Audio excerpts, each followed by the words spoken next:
Hello, everybody, and welcome to episode 13 of Scriptwriting for Beginners. We're well underway now. We've passed the 10 mark. The 11th and 12th episodes, we were looking at the TV drama Time, written by Jimmy McGovern. And I did part 1 and part 2 of that, looking at the various characters and how they're introduced. And that was a brilliant episode. So if you haven't already done so, check that out on the YouTube channel and do the usual like and subscribe. Follow me on Twitter, JamesBrennan_. So today, I thought we'd go back to the film, looking at film scripts, and I thought I'd look at a genre which I haven't covered yet. And it was briefly, the idea came to me after I myself came up with an idea for a horror film, and I submitted my synopsis to Fright Fest, which is a UK horror festival for writers and screenwriters, kind of independent filmmakers, all about the horror genre. And I suddenly thought, well, considering I'm going to attempt to write my own horror script or thriller script, depending on what type of horror you go for, and I'll get into that in a second, I thought, why not have a look at a film that, especially the first film in itself, really set the tone of how to kind of create these thrillers. Now, the difference, in my opinion, between thrillers and horrors. So, horrors for me are either monsters or they're ultra gore. Like Saw, to me, for example, is kind of a thriller because it's like a cat and mouse. I think anything that has like a cat and mouse detective type feel to it, regardless of how much blood and guts are in it, is a thriller. But then anything that involves monsters and this idea, like Cabin in the Woods, for example, is a horror, regardless of it having kind of comical moments. And then you have like different types of horror. Is it body transformation like The Fly, or is it not snuff, slasher films like Death Proof? And I think for this film, which I'm unsure why it's called Scary Movie. I know obviously the spin-off films were called Scary Movie, but this is in fact Scream.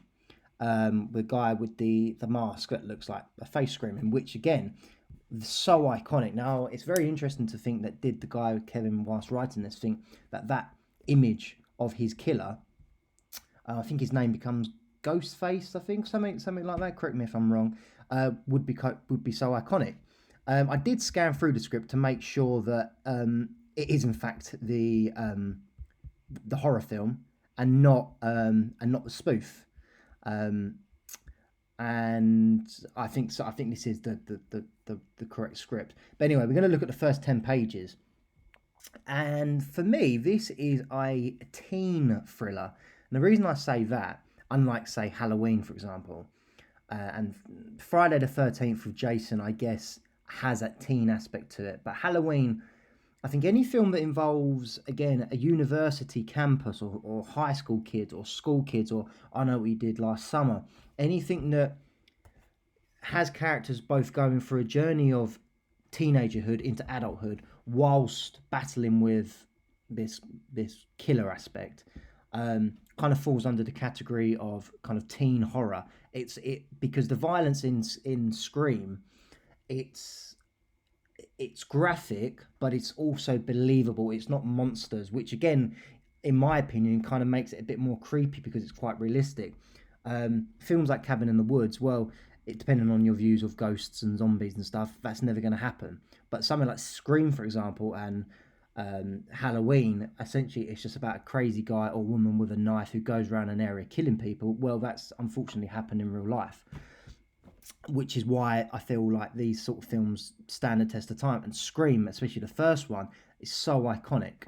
So having a look, I wanted to have a look at how the first 10 pages, or roughly the first 10 pages, sets the tone. Now, usually with horror films or thriller films, at the start, it has to involve a murder, sadly, because then a murder then takes place, and then the whole film, and then that murder isn't relevant to any of the characters that we're going to focus on, but it would be, for example, in this, if I was writing something, I think this might be similar.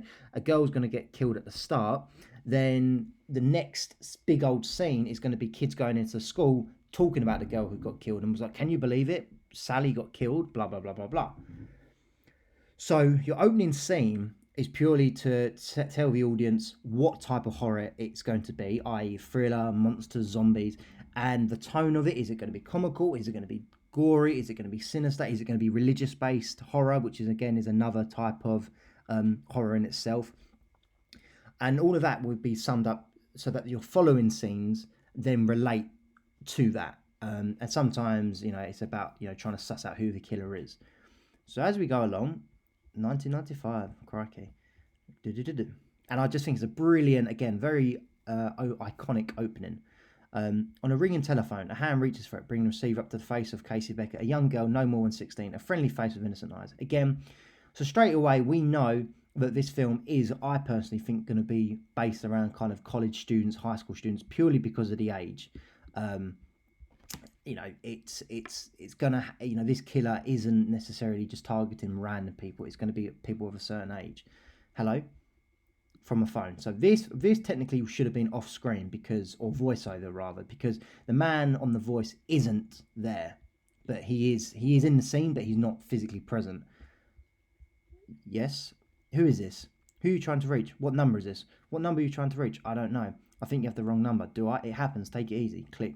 She hangs up the phone. The camera pulls back to reveal Casey in the living room, alone. Again, very, very important. She moves from the living room to kitchen. It's a nice house. Nice house. Affluent. The phone rings again.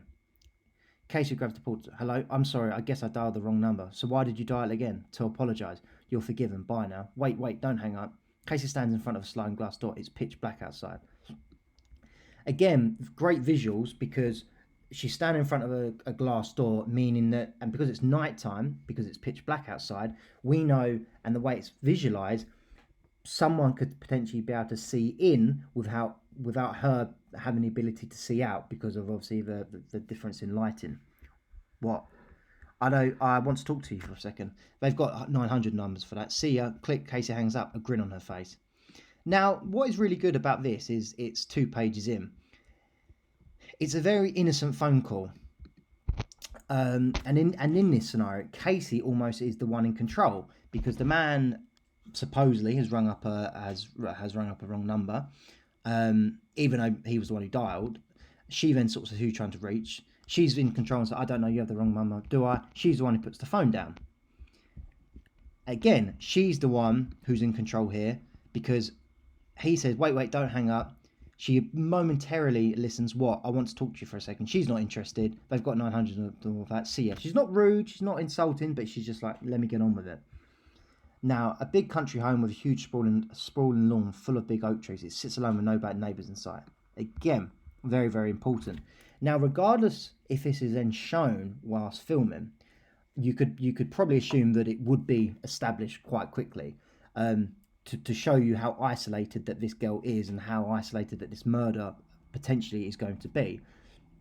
Even if it isn't shown when the director films it, from the reader's point of view, it answers any questions of, well, why doesn't she just quickly run next door if she's afraid? Or why doesn't she scream? Or why doesn't she scream, pardon the pun, why doesn't she jump over next door's fence to safety?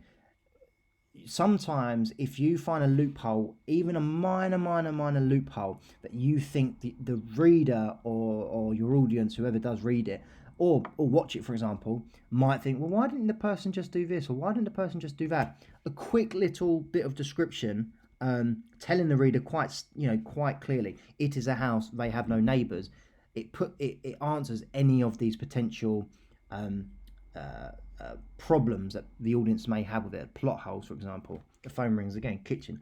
Popcorn sizzles in a pot on the stove. Casey covers it with a lid, reaching for the portable phone. Hello? Why don't you want to talk to me? Who is this? You tell me your name, I'll tell you mine. I don't think so. What's that noise? Playing along. Popcorn. You're making popcorn? Uh-huh. I only eat popcorn at the movies. I'm getting ready to watch a video. Really? What? Just some scary movie. Do you like scary movies? Uh-huh. What's your favourite scary movie? He's flirting with her. Casey moves away from the stove, takes a seat at the kitchen counter, directly in front of the glass door. Now, you could argue, if this was in real life, why she just wouldn't put the phone down? Why is she entertaining this guy's conversation? Now, I think that could relate to the fact that she's a friendly face with innocent eyes. A young girl, no more than 16. She's quite naive. She doesn't know potential. I mean, you're not going to expect you're going to get killed from this phone call, but you don't necessarily understand the dangers of kind of entertaining it. And I think this is done with a friendly face, meaning that she's happy to kind of entertain the conversation because she doesn't sense danger. Don't know. You have to have a favourite. Casey thinks for a second. Halloween. You know, the one with the guy with the white mask who just sort of walks around and stalks the babysitters. What's yours? Now, again, referencing real life stuff in your films and television shows is brilliant. I listened to a podcast the other day, Joe Rogan and Quentin Tarantino. And Joe Rogan was complimenting Tarantino about his dialogue, which again is often spoken about for being good and bad. Some people say, well, how can he get away with it?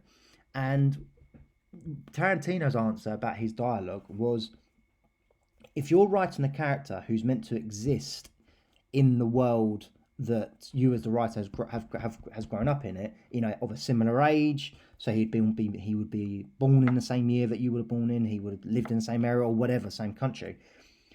If your script is, I almost think regardless of genre, because even if it's sci-fi, but it's sci-fi set in the present or sci-fi set in the future, referencing real life things that happened or real life shows or characters or drinks or food gives a sense of realism, and any script has to work on realism regardless of the genre.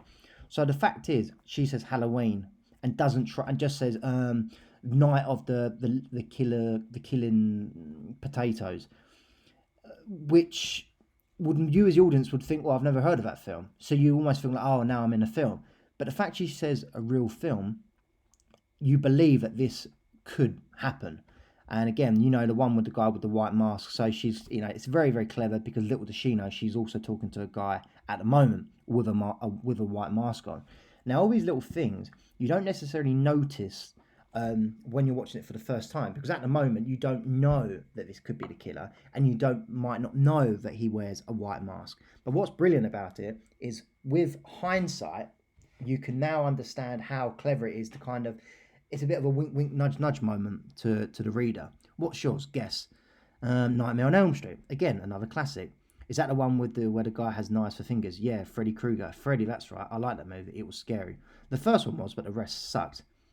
Now, this is very, very interesting because they made a couple of Screams after this one, and unfortunately, they all varied in how good they were. Again, none could really beat the originality of the first one.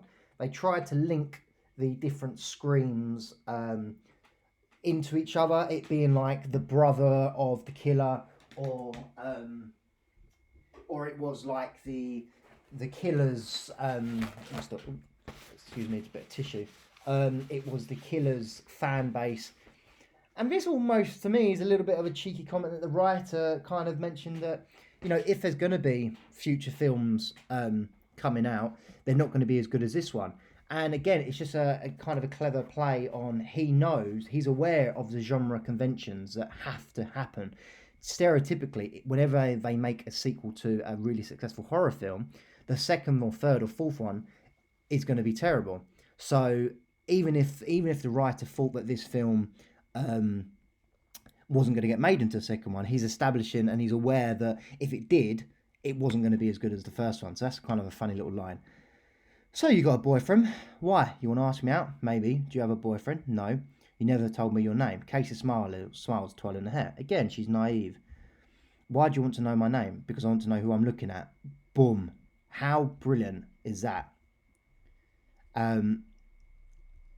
What I think's crazy about that is how sudden the tone can change for both you as the audience. You can imagine the music going, getting a little bit more tense, and you as the reader, you might think, you think that this is a creepy conversation. It's a little bit, a little bit uncomfortable. But then, because I want to know who I'm looking at, Casey spins round like lightning, facing the glass door. Again, the whole idea that she can't see out, but somebody can see him. What did you say? I want to know who I'm talking to. That's not what you said. What do you think I said? Brilliant. Casey clicks on the outside. A floodlight illuminates the background. Her eyes survey the grounds, but it's empty. No one's there. She turns the light out. I have to go now. Wait, I thought you were going to go out. No, I don't think so. Don't hang up on me. Gotta go. Don't. She hangs up. She checks the glass door, making sure it's locked, and moves to the stove. As the phone rings, she slides the popcorn, reaching for the phone. Yes, I told you not to hang up on me. What do you want? To talk? Ask someone else, okay? You're getting scared. No, bored. Now, I think here, she generally probably is scared, because you could argue if she wasn't scared, why would she flick on the lights to check the garden, and why would she check the back door? So I think she didn't want to let on that the guy was scared. So no, bored. And you kind of think, well, how can she suddenly now get bored after this lengthy conversation, which she was kind of controlling and entertaining? She's only now bored because it's kind of taken a sinister turn. She hangs up, the phone rings, she grabs it. Listen, asshole, deadly serious. No, you listen, you little bitch. If you hang up on me again, I'll gut you like a fish. Understand? Is this some kind of a joke? More of a game, really? Casey eyes the glass door, then looks up to the hallway to the front door, moving to it. Yeah, it's unlocked. She bolts it. I'm 2 seconds from calling the police. They'd never make it in time. Fantastic. This implies that if he is really there, he's close enough to attack her. So he's in theory, he's 2 seconds away. Casey moves to the house, her eyes looking through the peephole. A distorted view of the front porch is empty. She relaxes a bit relieved. What do you want? To see what your insides look like. Casey's jaw drops as total fear storms her face. She hangs up the phone, throwing it down the side table when the doorbell chimes. She turns to the door as it chimes again. Who's there? She moves to it. Who's there? No answer. Interesting. Having a bit of this, it kind of almost tells you what we as the audience would be thinking right now. You know, just fuck this, we've got to do it. It's time for the police. She goes to the portable phone. Just as she picks it up, it rings. Casey almost drops it, losing her breath. She brings it to her ear with trembling hands, saying nothing, listening, waiting, a long silence, and then, you should never say who's there. Don't you watch scary movies? It's a death wish. Casey clutches the wall, nearly collapsing. She tries her damnness to hang tough. Look, enough is enough. You had your fun, now you better leave me alone, or else what? My boyfriend will be here any second, and he'll be pissed when I tell him. I thought you said you didn't have a boyfriend. Busted. Referencing stuff that she's already said is both clever on the killer's behalf, but also it creates for this very clever writing. Earlier I said that Casey was in control of the conversation. She was dictating when she put the phone down. She was bored. She didn't want to answer. Now, because obviously the killer's now in control, she's almost subservient to him, and unfortunately has to kind of obey to whatever he's going to say next. I lied. I do have a boyfriend, and he'll be here any second. You asked, better be gone. Sure, I swear it. And he's big and plays football, and he'll beat the shit out of you. I'm getting scared.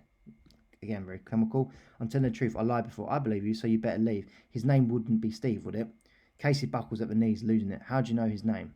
Go to the back door and turn on the porch light again.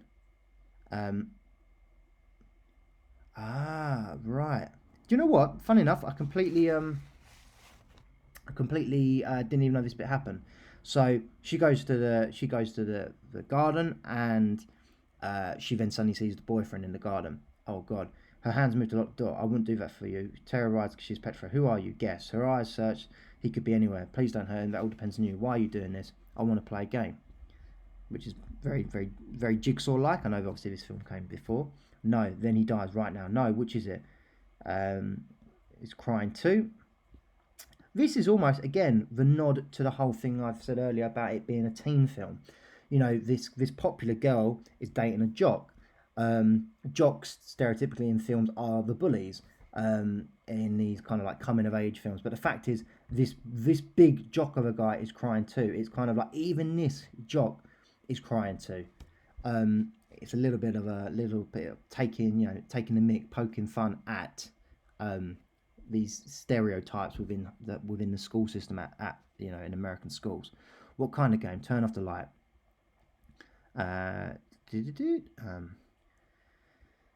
Steve lives. Please don't do this. Come on, it'll be fun. So he wants to play a game. Movie, please. I'll even give you a warm-up question. Don't do this, I can't. Name the killer in Halloween. No, come on, it's your favourite scary movie. Remember, he had a white mask, he stalked the babysitters. I don't know. Yes, you do. Please stop. Casey's sobbing. What's his name? I can't think. Steve's counting on you. Michael Myers. Yes. Now for the real question. No, but you're doing so well. Please go away. Leave us alone. Then answer the question. Same category. Casey is a blubbering wet mess on the floor. Please no. Name the killer on Friday the 13th. Jason. A slight pause. I'm sorry, that's the wrong answer. No, it's not. It was Jason. I'm afraid not. It was Jason. I saw that goddamn movie 20 times. It was Jason. Then you should know Jason's mother, Mrs. Voorhees, was the original killer. Jason didn't show up until the sequel. Again, I didn't even realise that. You tricked me. Lucky for you, there's a bonus round, but poor Steve, I'm afraid he's out. She felt himself. His belly gaping open, a mass of blood and ripped flesh. His insides lay on the ground, steam rising. Final question: are you ready? Leave me alone. Answer the question and I will. What door am I at? What? There are 2 doors to your house, a front door and a back one. If you answer correctly, you'll live. From where Casey sits, she can see both front and back doors. She deliberates. With the last bit of strength, she tries to strategize. I am both. The front door, the back door, trying to decide between the two. Don't make me. I can't. I won't. You're cool. In the darkness, Casey crawls to the kitchen. She grabs a sharp knife. As a lawn chair flies through it, exploding glass, the innocent, so she sprays to her feet. She bolts outside. She turns on the... I can hear you. I know you're here.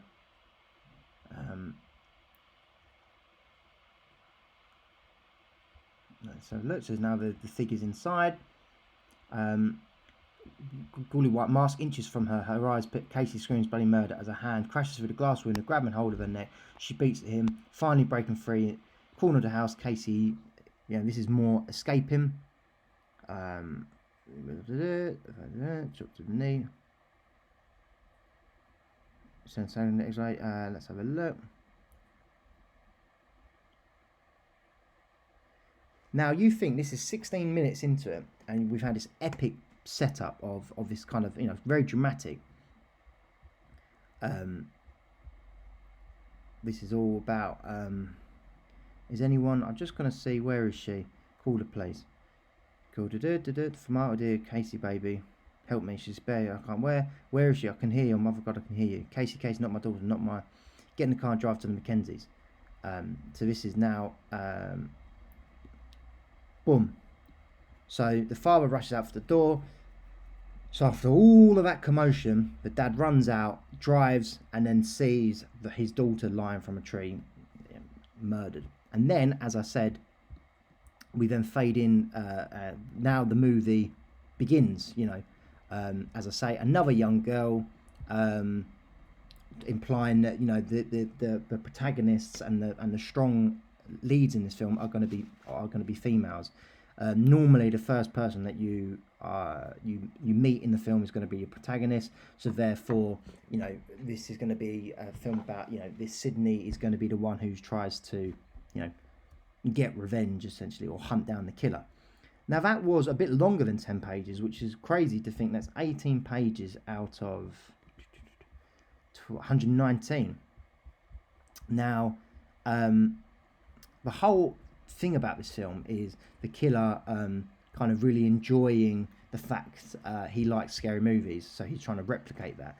And I think the script both reflects not only the writer's passion for kind of nodding to horror films that he enjoys, but also the killer having that as a very USP to why the killer's doing it, which other films have now tried to copy.